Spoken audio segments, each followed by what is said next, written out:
스페인 바르셀로나에 가면 100년이 넘도록 아직도 짓고 있는 성당이 있습니다. 뭔지 아십니까?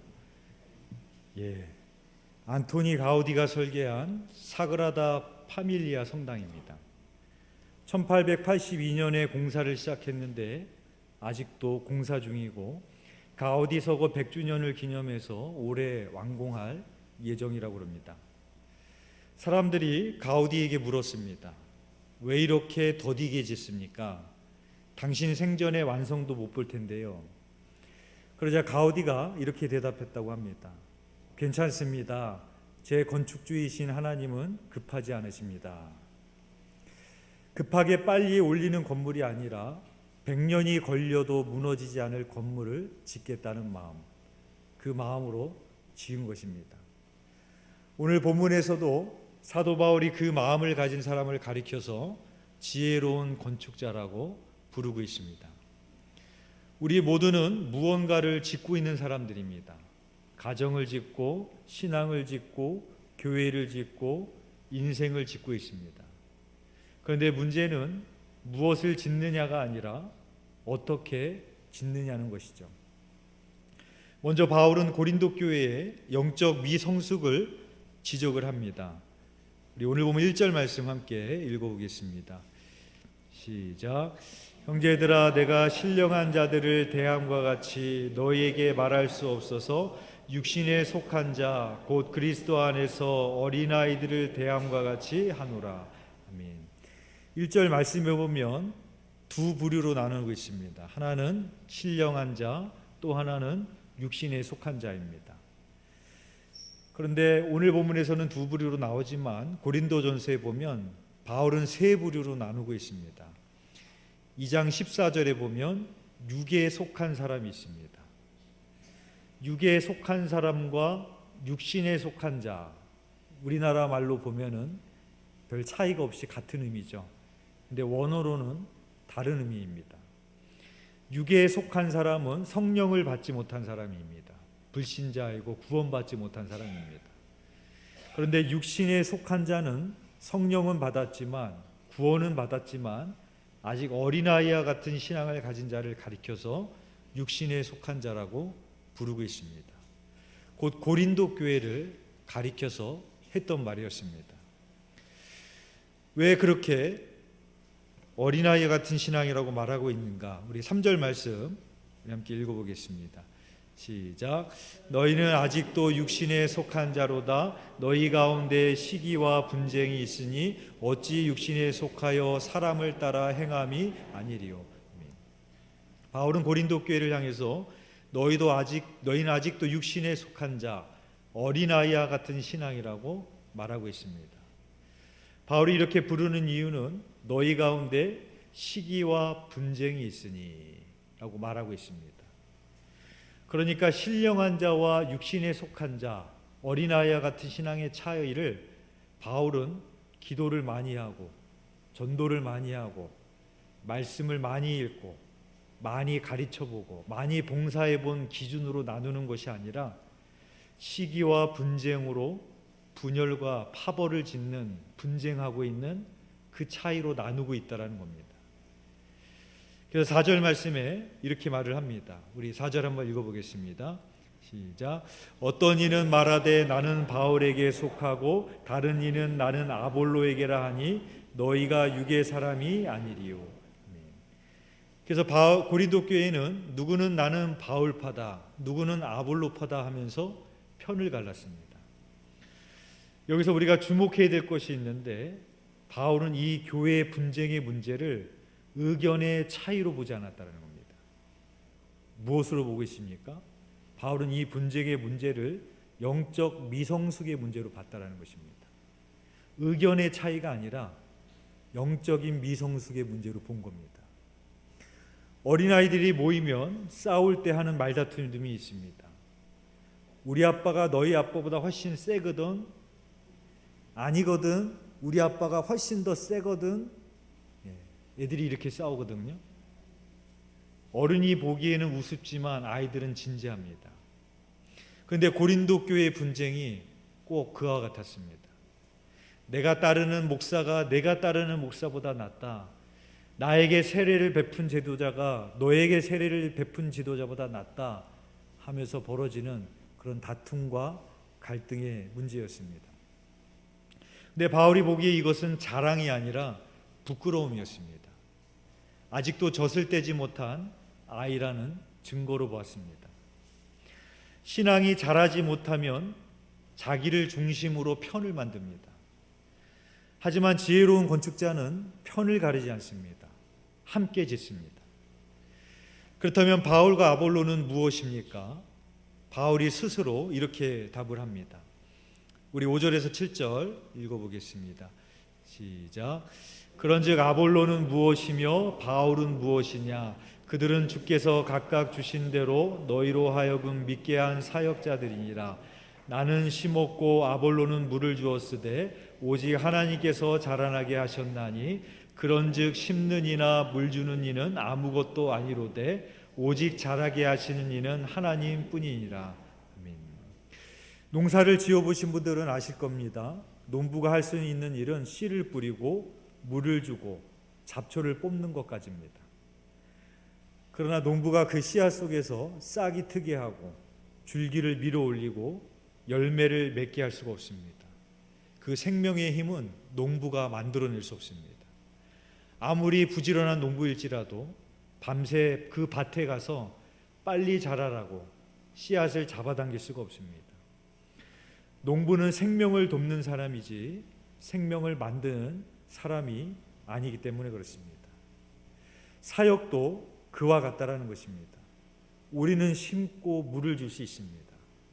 그러나 한 영혼이 변화되고 그 믿음이 자라는 일은 오직 하나님이 하시는 일이라고 바울이 말하고 있는 것입니다. 그렇기 때문에 우리가 자랑할 것이 없는 것이죠. 그래서 이것을 깨닫는 사람은 두 가지를 동시에 얻습니다. 하나는 겸손입니다.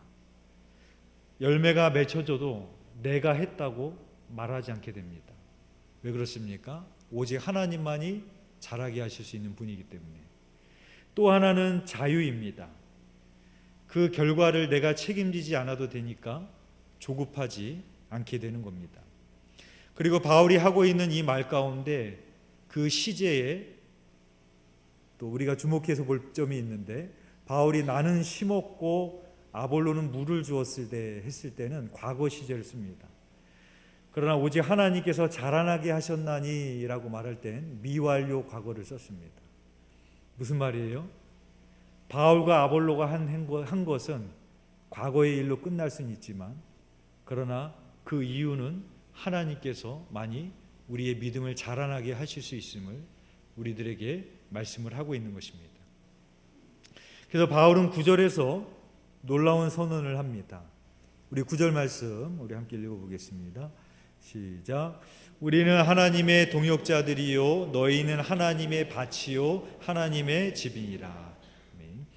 여기서부터 바울은 농사의 비유에서 건축의 비유로 넘어가고 있습니다. 그러면서 바울은 우리는 하나님의 동역자들이라 이렇게 이야기를 합니다. 그러면 하나님의 동역자라는 것이 어떤 의미인지 바울이 10절에서 이야기를 하고 있습니다. 우리 10절 말씀 읽어보겠습니다. 시작. 내게 주신 하나님의 은혜를 따라 내가 지혜로운 건축자와 같이 터를 닦아두매 다른 이가 그 위에 세우나 그러나 각각 어떻게 그 위에 세울까를 조심할지니라. 아멘. 바울은 내게 주신 하나님의 은혜를 따라 자신이 고린도 교회에 터를 닦았다라고 말하고 있습니다. 즉 바울이 고린도 교회의 설립자입니다. 고린도 교회의 개척자였습니다. 그런데 바울은 고린도 교회에 도착한 지 1년 반이 되었을 때 선택의 기로에 놓이게 됩니다. 그는 계속해서 고린도에 머무를 수도 있었습니다. 자신이 개척한 교회에 머물며 사도로서 또 목회자로서 자신이 전도한 사람들을 양육할 수도 있었을 것입니다. 어쩌면 그것이 더 안정적이고 풍요로웠을지도 모릅니다. 하지만 바울은 고린도를 떠났습니다. 왜 떠났습니까? 지금 읽은 말씀처럼 내게 주신 하나님의 은혜를 따라 라고 말하고 있습니다. 즉 내게 주신 하나님의 은혜 때문이었습니다. 바울이 목회적 자질이 없어서 고린도 교회를 떠난 게 아닙니다. 고린도 교회에서의 생활이 변변치 못했기 때문에 떠난 것도 아니었습니다. 오직 한 가지 이유는 그를 향한 하나님의 뜻 때문이었습니다. 그리고 그것을 이루기 위해 하나님이 그에게 주신 은사를 알았기 때문에 고린도를 떠난 겁니다. 즉 하나님께서 바울에게 자기를 부르신 소명과 은사는 낯선 곳에 가서 복음을 전하고 교회를 개척하는 것이었습니다. 그래서 바울은 잘 가르칠 수 있는 은사를 가진 아볼로에게 다음 바톤을 물려줍니다. 왜냐하면 아볼로에게는 물을 주는 은사가 있었기 때문입니다.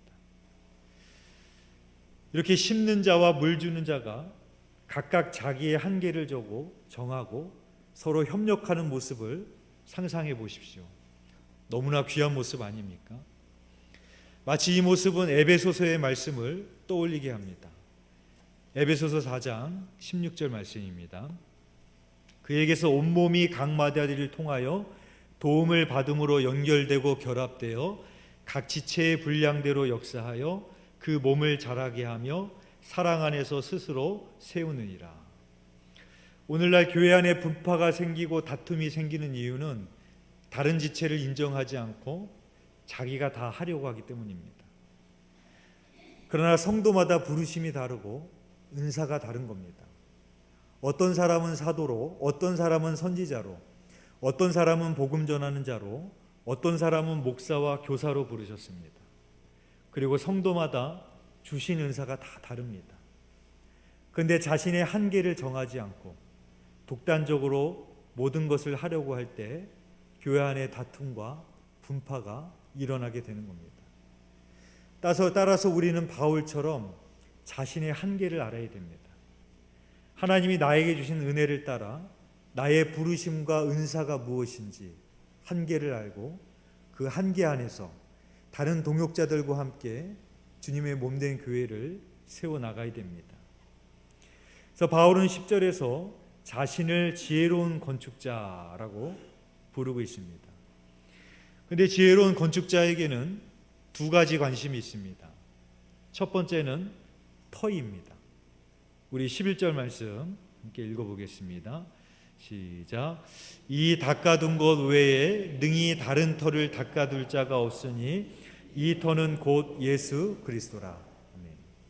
건물에서 가장 중요한 것은 눈에 보이는 화려한 외관이 아니라 눈에 보이지 않는 기초입니다.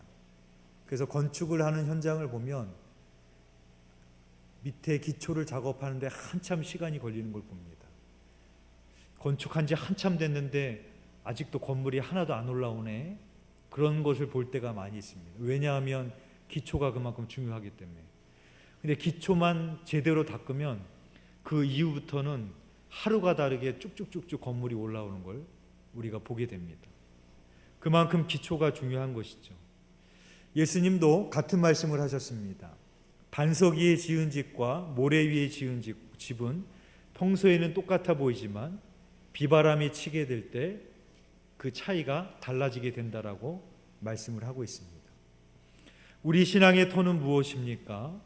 여러분은 어떤 터 위에 여러분의 신앙을 세워가고 계십니까? 여러분의 열심입니까?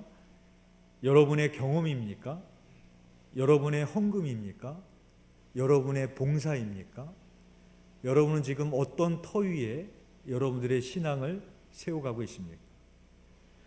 어떤 목사님이 이제 목회를 나가려고 하는 초년생 목사에게 이런 조언을 했답니다. 너무 열심히 하려고 하지 마 그랬답니다. 아니 이제 목회를 나가려고 하는 전도사에게, 목회 초년생에게 열심히 하라고 해도 모자랄 판에 너무 열심히 하려고 하지 마 그랬다는 거예요. 아니 그래서 목사님 무슨 말이에요? 그랬더니 열심히 하려고 하면 힘들어가면 내가 한다고 생각하고 내가 한다고 하면은 잘 안 되면 낙심하게 돼. 그러니까 열심히 하지 말고 성실하게 해. 충성되게 해.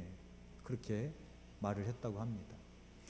여러분 우리가 신앙생활을 하면서 많은 사람들이 예수 그리스도가 아니라 나의 열심히 일한 터 위에 신앙생활을 세워가는 걸 많이 봅니다. 그러다 보면 어떻게 됩니까? 열심히 일을 하는데, 그러나 내 뜻대로 되지 않을 때 다른 사람과 마음이 맞지 않으면 고린도 교회처럼 싸움이 일어나는 겁니다. 나는 이렇게 열심히 하는데 너 왜 이렇게 열심히 안 해? 나는 이렇게까지 하는데 왜 알아주지 않아? 교만으로 갑니다. 그리고 내 뜻대로 되지 않을 때 낙심으로 갑니다. 내가 이렇게 열심히 했는데, 내가 이렇게 열심히 목회를 했는데, 내가 이렇게 열심히 전도했는데, 그렇게 흘러가게 됩니다. 여러분들도 너무 열심히 하지 마시기를 바랍니다. 대신에 성실하게 하십시오. 그리고 충성되게 하시기를 바랍니다. 그래서 바울은 세상의 어떤 터가 우리의 신앙의 터가 돼서는 안 된다. 오직 예수 그리스도만이 우리의 터가 되어야 됨을 말하고 있습니다. 그때야만이 우리의 신앙이 흔들리지 않을 수 있는 것입니다. 둘째는 재료입니다. 우리 12절 말씀 함께 읽어보겠습니다. 시작. 만일 누구든지 금이나 은이나 보석이나 나무나 풀이나 집으로 이 터 위에 세우면, 12절 말씀에 보면 두 부류의 재료가 나옵니다. 한 부류는 금과 은과 보석이고 다른 한 부류는 나무와 풀과 짚입니다. 차이는 뭐냐면 불 가운데로 통과시키면 한 부류는 그대로 남고 한 부류는 타서 없어지게 됩니다. 그래서 그 차이가 언제 드러나게 되는가? 우리 13절 말씀 우리 함께 읽어보겠습니다. 시작. 각 사람의 공적이 나타날 터인데 그날이 공적을 밝히리니 이는 불로 나타내고 그 불이 각 사람의 공적이 어떠한 것을 시험할 것임이라. 아멘. 그날이 임하게 될 때 곧 주님 앞에 서는 날에 우리는 불로 시험을 받습니다. 근데 나무와 풀과 짚은 불 앞에서 한순간에 타서 없어집니다. 그러나 금과 은과 보석은 불 속에서 타지 않고 오히려 불순물이 제거되고 더 빛나게 됩니다. 따라서 불은 무엇이 진짜였는지를 가려주게 되는 겁니다. 여기서 우리가 주목해야 될 것이 있는데, 여기서의 재료의 차이는 얼마나 많은 것을 드렸느냐, 얼마나 많은 것을 쌓았느냐, 적게 쌓았느냐가 아니라 무엇으로 했느냐, 어떤 마음으로 했느냐라는 것으로 나누고 있다는 것입니다. 즉 사람에게 보이려고 한 일, 자기를 드러내려고 한 일, 시기와 분종 속에서 한 일은 나무와 풀과 짚입니다. 아무리 양이 많아도 그날에 다 타버리고 남지 않습니다. 반면에 작아 보여도 주님을 사랑하는 마음으로, 순전한 마음으로, 겸손한 마음으로, 충성된 마음으로 한 일은 금과 은입니다. 그것은 불 속에서도 남게 되는 것입니다. 그리고 마지막 말씀은 우리를 두렵게 하기도 하고 동시에 위로하기도 하는 말씀입니다. 우리 14절에서 15절 우리 함께 읽어보겠습니다. 시작. 만일 누구든지 그 위에 세운 공적이 그대로 있으면 상을 받고 누구든지 그 공적이 불타면 해를 받으리니 그러나 자신은 구원을 받되 불 가운데서 받은 것 같으리라. 만일 누구든지 그 위에 세운 공적이 그대로 있으면 상을 받고, 그러니까 세운 공적이 남으면 상을 받습니다. 그러나 다 타버리면 해를 받는다라는 겁니다. 그리고 마지막 말씀이 이것입니다. 자신은 구원을 받되 불 가운데서 받은 것 같으리라. 무슨 뜻입니까?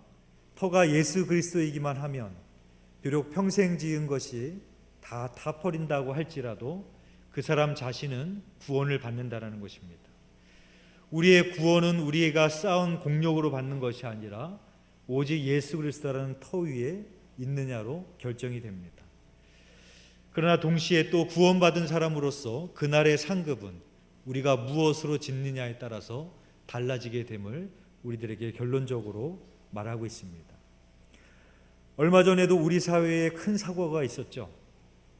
서소문 고가차도 붕괴와 GTX 삼성역 철근 누락으로 인한 천장 근열 사건이 있었습니다. 최근에만 이런 사건이 있었던 것이 아니라 때마다 어느 정도 시간이 지나면 어김없이 무언가가 무너지게 되고 그때마다 무언가의 재료를 제대로 쓰지 않았고 기초를 제대로 하지 않아서 무너지는 건물을 우린 뉴스를 보면서 보게 됩니다. 이러한 붕괴와 사고는 건축 현장에서만 일어나는 게 아닙니다. 우리의 인생 가운데도 일어나는 겁니다. 내가 어떤 터 위에 세우느냐, 내가 무엇으로 쌓아가고 있느냐에 따라서 반석 위에 지은 집이 되고 모래 위에 지은 집이 돼서 우리의 인생도 언젠가 그렇게 대형 사고가 날 수도 있고 큰 사건이 벌어질 수도 있는 겁니다. 저희 교회 올해 표어가 뭐죠? 다시 싸우며 다시 일으키며 중사하라입니다. 교회 희년을 앞두고 올해와 내년도 표어는 똑같습니다. 다시 싸우며 다시 일으키며 중사하라입니다. 희년을 준비하면서 오늘 우리에게 주신 이 말씀이 앞으로 우리 두드림교회를 어떻게 세워가야 될지 우리에게 주시는 하나님의 음성처럼 느껴집니다. 오직 예수 그리스도라는 터 위에 우리가 순전하고 온전한 사랑의 마음으로 자기의 한계를 인정하고 같은 말, 같은 마음, 같은 뜻으로 온전히 합하여서 두드림교회를 세워가시는 지혜로운 건축자가 되시기를 주님의 이름으로 축원드립니다. 기도드리겠습니다. 사랑과 은혜가 풍성하신 하나님, 인생을 살아가는 우리 모두가 건축자임을 깨달아 알기를 원합니다. 우리는 가정을 짓고 있고 신앙을 짓고 있고 우리의 인생을 지어가고 있습니다.